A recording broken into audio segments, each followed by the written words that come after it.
ಸುಬ್ರಹ್ಮಣ್ಯನ ಸೃಷ್ಟಿ. ತಾರಕಾಸುರನನ್ನು ಸಂಹರಿಸಿ ಶಾಂತಿಯನ್ನು ಸ್ಥಾಪಿಸಿದ ಭಗವಾನ್ ಸುಬ್ರಹ್ಮಣ್ಯನ ಜನ್ಮದಿನ.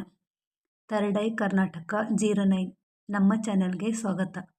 ಅತ್ಯದ್ಭುತ ಅನುಭವಕ್ಕೆ ದಯವಿಟ್ಟು ಇಯರ್ ಫೋನನ್ನು ಬಳಸಿ. ಮಾರ್ಗಶಿರ ಮಾಸ ಶುಕ್ಲ ಪಕ್ಷ ಸೃಷ್ಟಿಯನ್ನು ಸುಬ್ರಹ್ಮಣ್ಯ ಸೃಷ್ಟಿ ಅಥವಾ ಸ್ಕಂದ ಸೃಷ್ಟಿ ಎಂದು ಆಚರಿಸಲಾಗುತ್ತದೆ.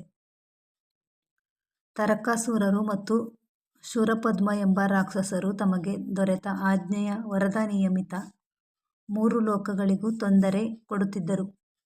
ದೇವತೆಗಳು ಶಿವನನ್ನು ಬೇಡಿಕೊಂಡಾಗ ಭಗವಾನ್ ಶಿವನು ತನ್ನ 3ನೇ ಕಣ್ಣಿನಿಂದ 6 ಪ್ರಕಾಶಮಾನ ಕಿಡಿಗಳ ರೂಪದಲ್ಲಿ ಸುಬ್ರಹ್ಮಣ್ಯ ಸ್ವಾಮಿಯನ್ನು ಸೃಷ್ಟಿಸಿದನು.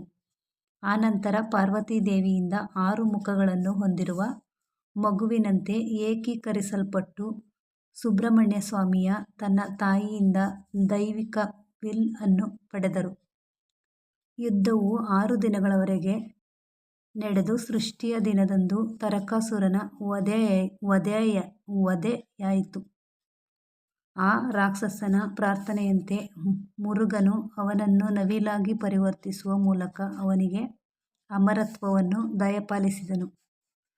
ಚಂಪಾ ಸೃಷ್ಟಿಯಂದು ಸುಬ್ರಹ್ಮಣ್ಯನ ಭಕ್ತರು ಆತನ ಜಪ ಮಾಡುತ್ತಾ ಹೋಮ, ವ್ರತೋಪವಾಸಾದಿ ಆಚರಣೆಗಳೊಡನೆ ಸುಬ್ರಹ್ಮಣ್ಯನ ಕ್ಷೇತ್ರಕ್ಕೆ ಭೇಟಿ ನೀಡಿ ಧನ್ಯರಾಗುತ್ತಾರೆ.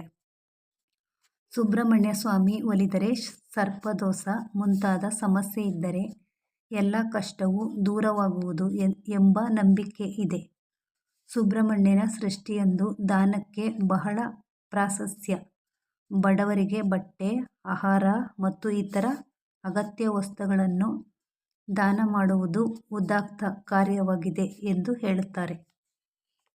ಇಲ್ಲಿ ಚಿಕ್ಕದೊಂದು ತುಣುಕು. ಶಿಖರವನ್ನು ಏರಬೇಕು ಎಂದರೆ ಇಲ್ಲಿ ಯಾರೂ ಸರಿಯಾದ ದಾರಿಯನ್ನು ತೋರಿಸುವುದಿಲ್ಲ. ಜ್ಞಾನದಿಂದ ನಾವೇ ಕಂಡುಕೊಳ್ಳಬೇಕು ಅಷ್ಟೇ. ಈ ವಿಡಿಯೋ ನೋಡಿದ್ದಕ್ಕಾಗಿ ಧನ್ಯವಾದಗಳು.